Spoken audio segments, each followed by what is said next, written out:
Hello दोस्तों। आज हम देखने वाले स्नेहा अध्याय। तो स्नेहा अध्याय का यूज़ पंचकर्म में सबसे पहले किया जाता है। सबसे पहले स्नेहन कराया जाता है, फिर स्वेदन कराया जाता है, फिर वमन और विरेचन कराया जाता है। तो स्नेहा अध्याय में हम देखते हैं कि व्याधियों के उन्मूलन के लिए पंचकर्म का प्रयोग सर्वश्रेष्ठ माना गया है। पंचकर्म के पहले स्नेहन करना प्रथम कर्तव्य है। मतलब पंचकर्म में स्नेहन सबसे पहले कराया जाता है, प्रथम कर्तव्य है स्नेहन करना। ठीक है, दोषों में प्रधान वात होता है, उसे दूर करने के लिए स्नेहन करना सर्वश्रेष्ठ औषध है। अतः कल्पना चतुष्क में स्नेहन अध्याय का प्रारंभ पहले किया गया है। स्नेहन मतलब क्या है? सीधी सी बात है कि शरीर में कफ दोष को बढ़ा देना है। कफ दोष बढ़ा देंगे तो ऑटोमेटिकली वात दोष की शांति हो जाएगी, वात दोष का शमन हो जाएगा। ठीक है, इसलिए स्नेहन करवाया जाता है। अब इसके बाद हम देखते हैं कि इसमें क्या क्या बताया गया है। ठीक है, तो स्नेहन अध्याय में ये जितने भी क्वेश्चन दिए गए कि स्नेह की योनि क्या है, स्नेह कितने होते हैं, अलग अलग स्नेहों के क्या गुण होते हैं, इनके बारे में आगे के श्लोक में बताया गया है। तो हम अगला श्लोक देखते हैं। तत्तंसश्चेता प्रत्युवाच पुनर्वसु स्नेहानाम द्विविधा सौम्य योनि स्थावर जंगमा। मतलब पहला क्वेश्चन ये है कि स्नेह की योनियां क्या है। तो स्नेह की दो योनियां होती है, एक स्थावर योनि और एक जांगम योनि। ठीक है, स्थावर योनि मतलब क्या कि जो पेड़ पौधों से जो स्नेह प्राप्त होते हैं वो स्थावर स्नेह हो जाएंगे, और जो स्नेह पशुओं से प्राप्त होते हैं वो जांगम स्नेह हो जाएंगे। ठीक है, तो स्नेह की दो योनियां होती है, और स्थावर और जांगम। ठीक है, स्थावर मतलब वेजिटेबल ओरिजिन और जांगम मतलब एनिमल ओरिजिन। अब हम देखते हैं अगला क्वेश्चन, स्थावर स्नेह की योनि। ठीक है, तो इसमें है स्थावर स्नेह की योनि क्या क्या होती है। स्थावर स्नेह मतलब हो गया वेजिटेबल ओरिजिन वाले, मतलब जो प्लांट से प्राप्त होते हैं, ऐसे स्नेह कहलाएंगे स्थावर स्नेह। तो तेल, प्रियाल, चिरौंजी, अभिषुक, पिस्ता, बहेरा, चित्रा, रक्त, एरंड, गोरक्ष, करकटी, तद्विजमिहि यदि वा चित्रा, लोहित, एरंड इति चक्र, हर्रे, एरण, महुआ, सरसों, कुसुम, वर्रे, बेल, आड़ुक, मूली, तीसी, निकोचक, नीम का बीज, अखरोट, करंज, सहीजन, ये सभी द्रव्य स्थावर स्नेह के आश्रय है। तो इसी में आ जाते हैं बादाम, मूंगफली, कद्दू, भिलावा, भड़भाड़, नारियल, बिनौला, चंदन, दालचीनी, इलायची, जैतून, इनसे भी स्नेह की प्राप्ति होती है। तो ये सब आ जाएंगे स्थावर स्नेह में। ठीक है, अब अगला क्वेश्चन आता है जांगम स्नेह की योनि। ठीक है, तो स्नेह दो टाइप के होते हैं, स्थावर स्नेह और जांगम स्नेह। तो स्थावर स्नेह हमने देख लिए कि वेजिटेबल ओरिजिन होती है इनकी, और जांगम ओरिजिन की ओरिजिन होती है जंगली पशु पक्षी पशु। ठीक है, तो मछली, मृग, पक्षी में जांगम की योनि है। मतलब मछली का जैसे तेल बनता है तो तेल भी एक स्नेह है। पशु पशु मात्र, पक्षी में जंगम की योनि है, इसलिए दही, दूध, घृत, मांस, वसा, चर्बी, मज्जा का प्रयोग होता है। मतलब जैसे गाय से घी प्राप्त होता है, उसी प्रकार अलग अलग जंतुओं से अलग अलग स्नेह प्राप्त होते हैं। ठीक है, अब हम देखते हैं कि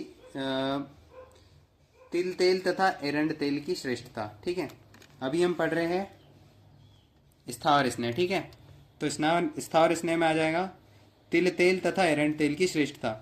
तो शरीर में बलाधान के लिए तथा स्नेहन के लिए संपूर्ण स्थावर तेलों में तिल का तेल उत्तम होता है। यहाँ पे एक चीज ध्यान रखना कि इसमें अभी सिर्फ स्थावर तेलों की बात हो रही है। तो स्थावर तेलों में तिल का तेल श्रेष्ठ होता है, और इसका उपयोग किसमें किया जाता है? बलाधान के लिए, मतलब शरीर में बल को बढ़ाने के लिए तिल के तेल का यूज किया जाता है।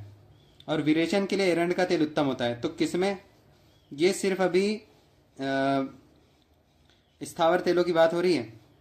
ठीक है, तो स्थावर तेलों में विरेचन के लिए एरंड का तेल सर्वश्रेष्ठ होता है।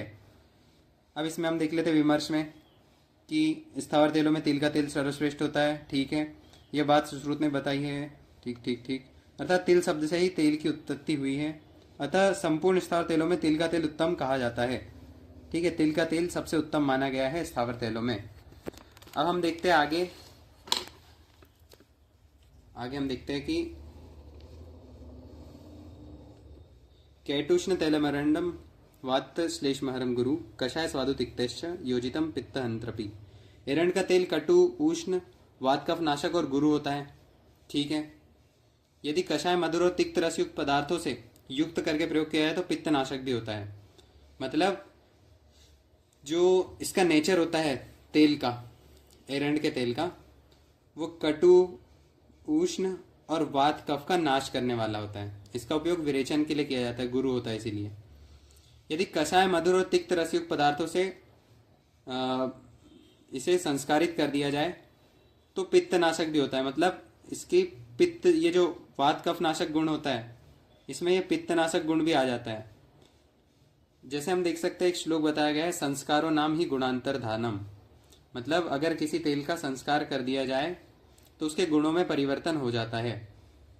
ठीक है, अब हम देखते हैं स्नेह के प्रकार। एक क्वेश्चन दूसरा आ गया हमारा, स्नेह के कितने प्रकार होते हैं। तो स्नेह के नॉर्मली 4 प्रकार होते हैं। पहला प्रकार हो गया घृत, दूसरा हो गया तेल, तीसरा हो गया वसा और चौथा हो गया है मज्जा। तो स्नेह के 4 प्रकार होते हैं, घृत, तेल, वसा, मज्जा।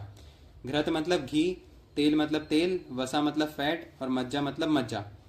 ये 4 सभी स्नेहों में उत्तम माने जाते हैं और इन चारों स्नेहों में सबसे उत्तम घृत माना जाता है और खासकर गाय के घृत को सबसे उत्तम माना गया है आयुर्वेद में, क्योंकि यह संस्कारों में दूसरों के गुणों का अनुवर्तन कर लेता है। मतलब इसे संस्कारित करने पर इसमें दूसरे गुण भी आ जाते हैं। ठीक है, तो अब हम देखते हैं इसका विमर्श। स्नेह की स्थावर और जांगम 2 योनियां मानी गई है। ठीक है, ये तो हमने पहले ही श्लोक में पढ़ चुके हैं। स्थावर द्रव्य से उत्पन्न वाले स्नेह में तिल का तेल और जांगम द्रव्य से उत्पन्न होने वालों में घृत, वसा और मज्जा प्रधान माने गए हैं। तिल से अतिरिक्त एरंड आदि का तेल तथा दधि, क्षीर, मांस आदि जांगम द्रव्य से प्राप्त स्नेह अधम माने जाते हैं। इन चारों में घृत श्रेष्ठ है क्योंकि संस्कारों का अनुवर्तन करता है। संस्कारों नाम गुणांतर धानम, दूसरों के गुणों को अपने में धारण कर लेना संस्कार कहा जाता है। अब हम देखते हैं नीचे।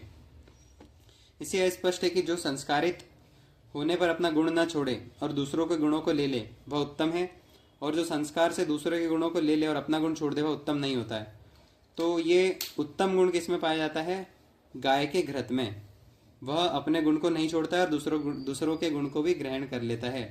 ठीक है, अब हम देखते हैं।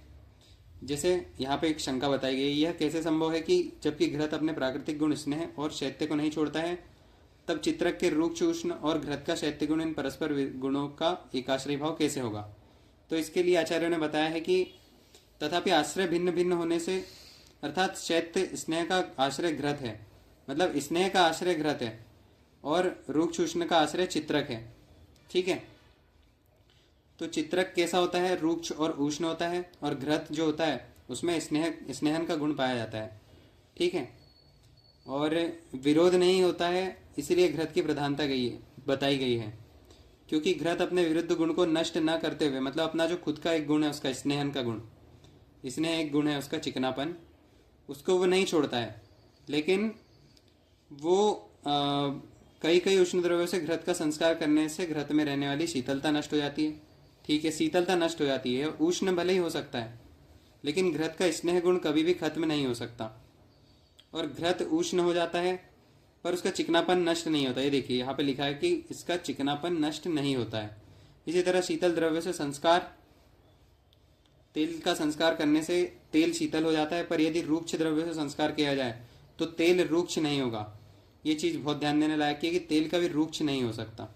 इस प्रकार घृत और तेल दोनों अपनी स्वाभाविक शीतलता और उष्णता का परित्याग कर उष्ण और शीतल हो जाते हैं। मतलब ये अपने गुणों में चेंज ला लेते हैं और स्निग्धता का परित्याग दोनों भी नहीं करते, घृत भी नहीं करता है और तेल भी नहीं करता है। कुछ लोगों का कहना है कि संस्कार के अनुवर्तन से जंगम शरीर में घृत सर्वश्रेष्ठ है और स्थावर स्नेहों में तिल का तेल उत्तम होता है। ठीक है, जांगम स्थावर स्नेहों में तिल का तेल उत्तम होता है। ठीक है, अब एक चीज आप ध्यान में रखिएगा कि ये जो अच्छे पेय होता है, अच्छे पेय मतलब शुद्ध रूप में किसी भी चीज का इंटेक करना, और विचारना मतलब किसी भी चीज के साथ में देना, दूसरे रूप में देना। अब यहाँ पे एक टॉपिक आता है कि चतुर्विध स्नेह के क्या क्या गुण हैं। तो यहाँ पे बताया गया है, देखिए घृत के गुण। घृतम पित्ता नीलहरम रस सुक्रोजसाम हितम निर्वापणम रधुकरम स्वरवर्ण प्रसादनम। चतुर्विध स्नेह के पृथक पृथक क्या गुण है? घृत के गुण, घृतम पित्ता नीलहरम मतलब घृत जो होता है पित्त और अनिल मतलब पित्त और वात का हर लेता है, उसको हर लेता है, मतलब पित्त और वात नाशक होता है। रस शुक्रोजसामितम, और रस शुक्र और ओज के लिए, रस शुक्र ओज के लिए हितकारी होता है। ठीक है, निर्वापणम मतलब दाह को शांत करने वाला होता है। निर्वापणम मृदुकरम स्वर वर्ण प्रसादनम, मतलब ये दाह को शांत करने वाला होता है। मृदुकर मतलब शरीर को कोमल करता है और स्वर और वर्ण को प्रसन्न करता है। ठीक है, ये चीज़ हमें ध्यान में रखनी है। घृत के गुण ये इंपॉर्टेंट भी बताए जाते हैं, एग्जाम पॉइंट ऑफ व्यू से बहुत इंपॉर्टेंट है। और तेल के गुण भी बहुत ज़्यादा इंपॉर्टेंट है। तो अब हम देखते हैं तेल के गुण। मारुतग्नम न च श्लेष्मवर्धनम बलवर्धनम त्वच्चम उष्णम स्थिरकरम तैलम योनि विशोधनम। इसका मतलब क्या हुआ? मारुतग्नम, मारुत मतलब वायु, वायु को घ्नम मतलब वायु को कम करने वाला होता है। न च श्लेष्मवर्धनम मतलब श्लेष्मा को नहीं बढ़ाता है, कफ को नहीं बढ़ाता है। ठीक है, लेकिन बलवर्धनम होता है, बल का वर्धन करता है, बल को बढ़ाता है।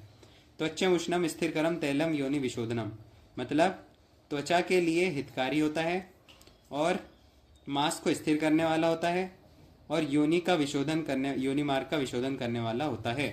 ये तेल के गुण हो चुके हैं। ठीक है, मारुतग्नम न च श्लेष्मवर्धनम बलवर्धनम त्वच्चम उष्णम स्थिरकरम तैलम योनि विशोधनम, ये आपको याद कर लेना है। अगर आप श्लोक के फॉर्म में याद करते हो तो आपको सभी चीज़ें याद हो जाएंगी, और अगर आप हिंदी याद करते हो तो आप ऐसा हो सकता है कि आप कुछ चीज़ें इसमें से भूल जाए। ठीक है, अब हम देखते हैं अगला वसा के गुण। तो वसा के गुण में क्या लिखा है यहाँ पे कि विद्ध होने पर मतलब पहले राजा महाराजा युद्ध करते थे तो किसी को तीर से चोट लग जाती थी, तीर से घायल हो जाता था कोई व्यक्ति, तो उसमें वसा का यूज़ किया जाता था उस व्यक्ति के लिए। विद्ध होने पर, कंड भग्न या संधि भग्न मतलब फ्रैक्चर होने पर, चोट लगने पर, योनि भ्रंश होने पर, कर्णशूल और सिर में वेदना होने पर वसा लाभ करती है। पुरुषार्थ की वृद्धि के लिए, शरीर को स्निग्ध करने के लिए और जो लोग अधिक व्यायाम करते हैं उन लोगों के लिए वसा हितकर होती है। ठीक है, तो इसका मतलब भरण पोषण का काम होता है वसा का। ठीक है, अब आते हैं मज्जा के गुण। तो मज्जा के गुण में क्या आता है? बल शुक्र रस श्लेष्म मेदो मज्ज विवर्धन मज्जा विशेषतो अस्थानाम अस्थनाम च बलकृत स्नेह हिता। मज्जा का सेवन करने से शरीर में बल, वीर, रस, कफ, मेदा और मज्जा की वृद्धि होती है। ठीक है, बल, वीर, रस, कफ और मेदा की वृद्धि होती है, मेदा और मज्जा की वृद्धि होती है। विशेषकर मज्जा का प्रयोग अस्थियों को बल देने के लिए किया जाता है, क्योंकि अस्थि, मज्जा, शुक्र। ठीक है, अस्थि के बाद जो बनने वाली धातु होती है वो मज्जा धातु ही होती है। अब हम देखते हैं अगला क्वेश्चन। स्नेहपान का काल तथा अनुपान क्या है और इसके लिए किस काल के लिए क्या अनुपान लेना चाहिए? ठीक है, तो स्नेहपान काल ऋतु के अनुसार। घृत का सेवन शरद ऋतु में करना चाहिए। सर्वी सर्दी पातव्यम वसा मज्जा च माधवे तैलम प्रावृषि नात्युष्ण सीते पिबेन्नरा। ये श्लोक भी आप याद कर लीजिएगा, ये भी एग्जाम पॉइंट ऑफ व्यू से बहुत इंपॉर्टेंट श्लोक है। इसमें आपको याद हो जाएगा कि किस काल में किस स्नेह का सेवन करना है, तो इससे आप कभी भी कंफ्यूज नहीं होंगे। तो घृत का सेवन शरद ऋतु में करना चाहिए। सर्पी सर्दी पातव्यम मतलब सर्पी मतलब होता है घृत और शरदी मतलब होता है शरद ऋतु। ठीक है, सर्पी सर्दी पातव्यम, पातव्यम मतलब पीना। ठीक है, और वसा मज्जा च माधवे, वसा और मज्जा का सेवन, वसा और मज्जा का सेवन माधव मतलब वैशाख में करना चाहिए। वसा और मज्जा का सेवन वैशाख में करना चाहिए। ठीक है, तैलम प्रावृषि नात्युष्ण सीते पिबेन्नरा मतलब तेल का सेवन प्रावृत ऋतु में करना चाहिए। और नात्युष्ण सीते पिबेन्नरा मतलब नात्युष्ण सीते स्नेहम पिबेन्नरा मतलब अत्यंत शीत तथा अत्यंत उष्ण काल में सर्वथा स्नेह का सेवन नहीं करना चाहिए। ये चीज़ हमको ध्यान में रखना है। ठीक है, अब क्या लिखा है? शरद ऋतु में स्वस्थ मनुष्य को घृतपान करना चाहिए, क्योंकि शरद ऋतु में स्वाभाविक रूप से पित्त का प्रकोप होता है। ठीक है, ये सही बात है, शरद ऋतु में पित्त बहुत ज़्यादा बढ़ जाता है, तो पित्त को शांत करने के लिए हमें घी का सेवन करना चाहिए। ठीक है, घी पित्त का नाश करता है। अब इसके बाद हम देखते हैं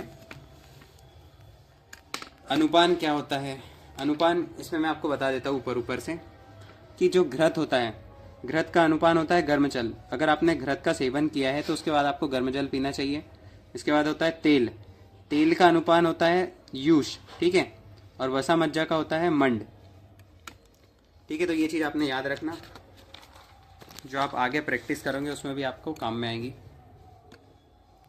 अब लिखा स्नेहपान काल दिन रात्रि के अनुसार। गर्मी के दिनों में वात और पित्त की अधिकता में रात्रि के समय, ठीक है, गर्मी के दिनों में वात और पित्त की अधिकता होती है, ऑब्वियस सी बात है।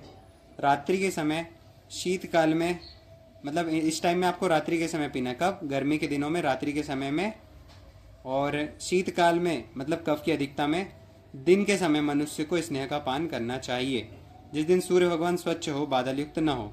ये सीधी सी बात है कि जो घृत होता है वो शरीर में पित्त दोष का नाश करता है। तो गर्मी में वैसे भी पित्त बढ़ा हुआ रहता है, पित्त और वात। तो उसके शमन के लिए हमको गर्मी के टाइम में रात के समय में घृत का सेवन करना चाहिए, और शीतकाल में स्नेह का सेवन करना चाहिए। सिर्फ घृत का नहीं, जो भी स्नेह बेटर हो उस टाइम पे उसका सेवन करना चाहिए। और शीतकाल में कफ की अधिकता में दिन के समय मनुष्य को स्नेहपान उस दिन करना चाहिए जिस दिन सूर्य भगवान स्वच्छ हो। ठीक है, शीतकाल में वैसे ठंडा टाइम रहता है और घी वैसे भी ठंडा होता है शरीर के लिए। तो अब हम देखते हैं विपरीत काल में स्नेहपान से हानि।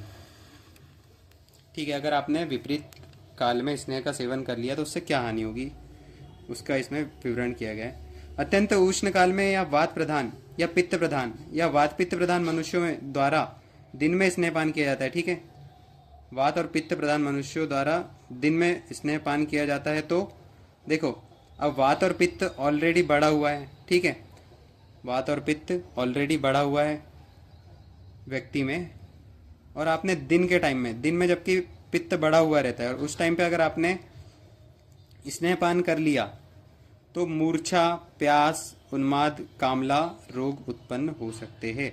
ये चीज आपको ध्यान में रखना है, यहाँ पे लॉजिक लगाना है। ठीक है, यदि अत्यंत शीतकाल में या कफ प्रधान मनुष्यों द्वारा, अगर जैसे ठंड का मौसम चल रहा है और अगर मेरी प्रकृति कफ है और रात्रि के टाइम में, रात में वैसे भी कफ बढ़ा हुआ रहता है, तो रात्रि के समय में यदि स्नेहपान मैंने कर लिया तो मेरी जठराग्नि मंद हो जाएंगी, मतलब एनोरेक्सिया हो जाएगा, मुझे भोजन में अरुचि होगी, उदर में शूल होगा, पेन इन एब्डोमेन, और पांडु रोग मतलब एनीमिया रोग हो जाएगा। ठीक है, तो विमर्श में लिखा है कि तात्पर्य है कि वात प्रधान, पित्त प्रधान और वात पित्त प्रधान दोष वाले व्यक्ति को दिन में स्नेहपान कभी नहीं करना चाहिए। वात पित्त और वात पित्त प्रधान वाले दोषों वाले व्यक्ति को दिन में स्नेहपान कभी नहीं करना चाहिए। यदि कफ प्रधान पुरुष है तो उसे अत्यंत ऊष्म काल में दिन में स्नेहपान नहीं करना चाहिए। मतलब कफ प्रधान पुरुष है, अगर किसी की प्रकृति कफ है तो उसे अत्यंत ऊष्म काल में दिन में स्नेहपान नहीं करना चाहिए। यदि अज्ञानतावश स्नेहपान करा दिया गया तो मूर्छा आदि उपद्रव होने लगते हैं। ठीक है, मूर्छा आदि उपद्रव होने लगते हैं, उसे आलसी आने लगती है, नींद आने लगती है। ठीक है, इसी प्रकार अत्यंत शीत काल में कफ प्रधान मनुष्य को दिन में ही स्नेहपान करना चाहिए, दिन के टाइम में ही स्नेह पीना चाहिए, क्योंकि उसकी प्रकृति कफ है और काल भी कौन सा चल रहा है, शीतकाल। ठीक है, यदि रात्रि में कफ प्रधान पुरुष स्नेहपान करता है, ठीक है, यदि रात्रि में कफ प्रधान पुरुष स्नेहपान करता है, ये विरुद्ध आहार हो गया उसके लिए। ठीक है, तो और तथा वात प्रधान, पित्त प्रधान, वात पित्त प्रधान और वात पित्त प्रधान मनुष्य अत्यंत शीतकाल में यदि स्नेह का पान करता है तो आना, अरुचि आदि उपद्रव होने लगते हैं। मतलब वात पित्त वाले को भी अत्यंत शीतकाल में स्नेह का सेवन नहीं करना चाहिए। ठीक है, ये अपन ने ये वाले श्लोक में पढ़ा ही है कि अत्यंत उष्णकाल तथा अत्यंत शीतकाल में स्नेह का सेवन नहीं करना चाहिए। ठीक है, अब हम बात करते हैं स्नेह का अनुपान। स्नेह का अनुपान, घृत पीने के बाद गर्म जल। ठीक है, घृत पीने के बाद गर्म जल, और तेल पीने के बाद यूष, और वसा और मज्जा पीने के बाद मंड पीना चाहिए। ठीक है, घृत पीने के बाद गर्म जल, मतलब गर्म जल क्यों ले रहे हैं, क्योंकि जो घृत होता है वो कफ प्रधान होता है, उसमें कफ दोष बहुत अधिक मात्रा में पाया जाता है, तो शरीर में कफ बढ़ा देगा, तो कफ का नाश करने के लिए हमको गर्म जल पीना पड़ेगा, तो आसानी से घृत पच जाएगा। तेल पीने के बाद यूष, तेल पीने के बाद में यूष का सेवन किया जाता है, और वसा मज्जा पीने के बाद मंड पीना चाहिए, ऐसा श्लोक में बताया गया है।